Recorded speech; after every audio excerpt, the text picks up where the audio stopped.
Саламатсыңдар ма, балалар? Балалар, сабағымызды жақсы көңіл күймен бастайық, жарай ма?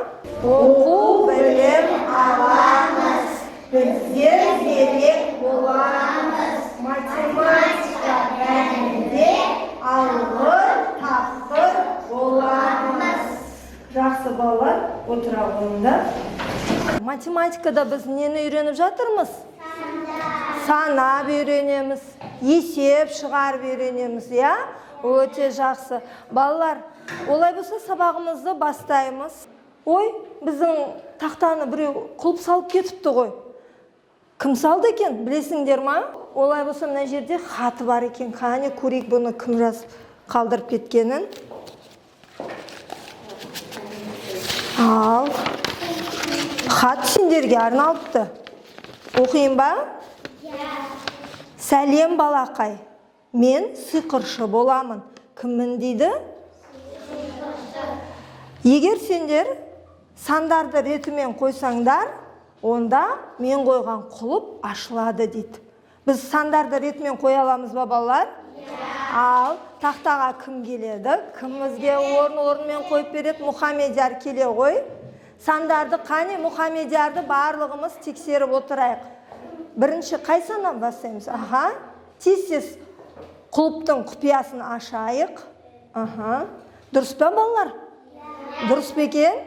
Қате болса айтыңдар, айтпесе құлып ашылмай қалады, я? Дұрыс қойды ма? Қане сандарды рет-ретімен санаймыз. 1, 2, 3, 4, 5, 6. Ал көрейік, құлып ашыла ма екен? Ашылды ма? Олай болса тақтамызды ашып, бүгінгі тапсырмаларды орындайық. Ой, тақтамызда не бейнеленген, балалар? Мынау қай мезгіл бізде, балалар? Қай мезгілді бейнелеген? Көктемге ұқсап тұр ма? Ал тағы да хат қойып кетіпті. Тыңдаймыз ба не жазылғанын? Балақай, қазір қай мезгіл деп сұрапты. Қазір қай мезгіл? Дұрыс айтасыңдар. Қазір көктем. Көктемде күн жылып, ағаштар бүршік жарып, жер көгереді. Жан жануар құрт құмырсқа оянып, құстар ұшып келеді. Мен дейді, ағаштар мен жерді ғана оятып үлгердім. Жұмыстарыммен асығып алысқа кеттім. Әрі қарай көктемдегі тіршілік иелеріне оянып, қайтып келуіне сен көмектес дейді. Ол үшін тапсырмаларды орында. Сәттілік, сәлеммен сиқыршы дейді. Ал қалай, балалар? Сиқыршының әрі қарай жұмысын аяқтаймыз ба? Бізде сиқыршы бола аламыз ба? Ол үшін не істеу керек екен? Тапсырма орындау керек. Орындай аламыз ғой? Ал олай болса тапсырмаларды. Бірінші, балалар, көктемде күн қандай болады деді? Жылы. Ал жылы болу үшін күн не болу керек? Ашық болу керек, я? Ал біздің күніміз көрініп тұр ма қазір? Оны не басқан? Бұлт басқан. Бұлт басып жаңбыр жауыпты. Енді біз бұлт ашылу үшін жаңбыр тоқтау керек. Ал ол үшін тамшыдағы тапсырмаларды орындаймыз. Ал тамшының артында қандай тапсырма бар екен көреміз ба? Кеттік. Олай болса кім тақтаға шығады? Кім орындайды? Келе ғой. 6 мен 4-ті айырмасы 3, 4, 2. Оқы, 5 пен 1-дің қосындысы нешеге тең? Өте жақсы. 6 мен 4-ті айырмасы Қанша болады?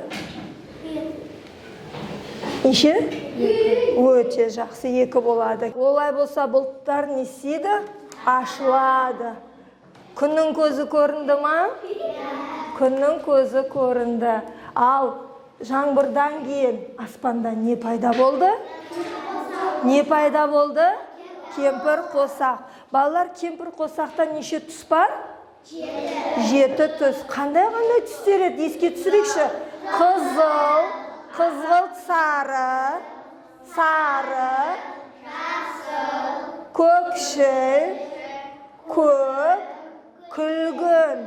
Сонда неше түс бар екен?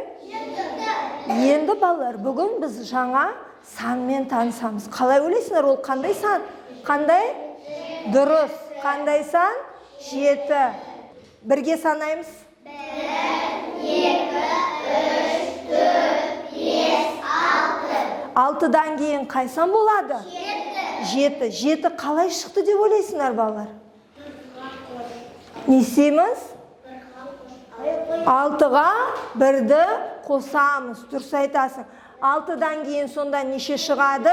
7. Олай болса қазір барлығымыз 7-ге дейін тура және кері саусақты көрсете отырып санайықшы. Қане бәріміз бірге. 1, 2, 3, 4, 5, 6, 7. Енді кері қарай санаймыз. 7, 6, 5, 4, 3, 2, 1, 0. Өте жақсы. Сонымен балалар, енді балалар, 7 саны қазақта қасиетті деп саналады екен. Бізде қазақтарда 7 күлше деген бар. Әрбір қазақ 7 атасын білу керек. Және бізде 7 қазына деген ұғым бар. Ал бір аптада неше күн бар еді, еске түсірекші? 7. Бір аптада 7 күн бар екен. Өте жақсы. Бір аптада 7 күн бар. Енді балалар, қазір біз 7 санын көркем жазамыз. Қолымызға қаламды алып, ауада алдымен 7-ні жазып үйренеміз. Тор көзді ойша сызып аламыз және ортаға қойып, сәл жоғары көтеріп, кісі әткенше жасап бұрышқа барамыз. Содан көлбеу ортаға түзу сызық түсіреміз де, белін түп-түзу ортасынан сызамыз. Түсінікті ғой, ә? Ал енді қазір осы тапсырманы қағазға орындаймыз.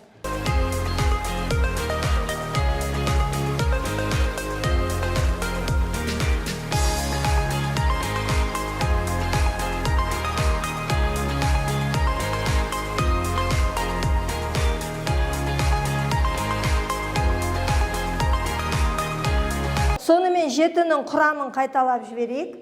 7-нің құрамында қандай сандар бар екен? 6 мен 1-дің қосындысы, 5 пен 2-нің қосындысы 7-ге тең, 4 пен 3-дің қосындысы 7-ге тең. Жақсы балалар. Енді осы құрамын, 7-нің құрамын біз не істейміз? Есте сақтап, жаттап аламыз. Жарай ма? Енді қазір сендерге балалар, біз көктемде жаңа айттық, құрт құмырсқалар, жан жануарлар ояну керек дедік. Егер құрт құмырсқалар оянбаса, құстар ұшып келмейді. Сондықтан қазір біз құрттар ояну үшін алдымызда тапсырмалар берілген, құрттар және бөліктер берілген. Егер де сендер, міне, мына жерде әрбір құрттың басында 7 деген сан тұр. Сонда құрттың 2 бөлігін қосқан кезде сендерде қандай сан шығу керек? 7 сан шығу керек. Түсінікті ғой, ә? Олай болса қазір алдарыңдағы осы бөліктерді мына құрамын қайталай отырып, дұрыс 2 бөлікті тауып бір-біріне жалғайсыңдар. Ал кірісеміз жұмысқа.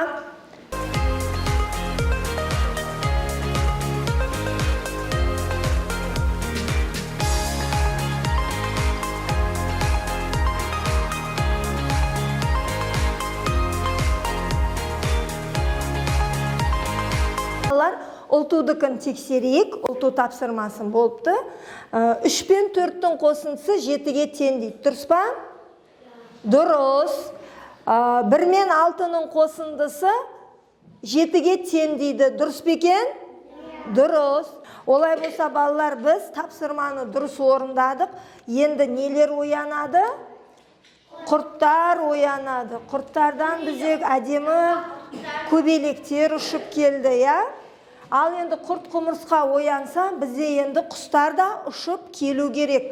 Орындарыңнан тұра қойыңдар. Қазір біз сәл сергіп алайық. Жаңбыр тамшыларын жасаймыз. Алдымен бір саусақты көрсете қойыңдар. Алақанымызға бір саусақпен ұрамыз. Жаңбыр тамшылап жатыр, я? Енді 2 саусақты ашамыз. 2 саусақпен ұрамыз. Жаңбыр күшейіп жатыр ма? 3 саусақты ашамыз. Ал. Жаңбыр күшейді ма? 4 саусақпен. 5 саусақпен. Ал жаңбыр қатты жауады. Жаңбырдан кейін күн ашылады. Жарайсыңдар балалар. Отыра қойыңдар. Телефонға балалар, ісіміз хабарлама келіпті.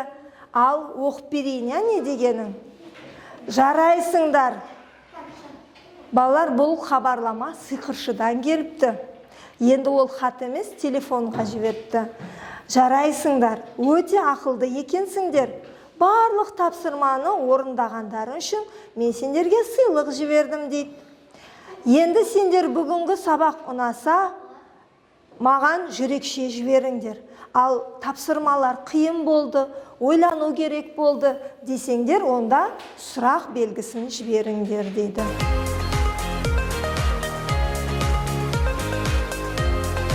Осымен бүгінгі біздің сабағымыз аяқталды. Сау болыңыздар.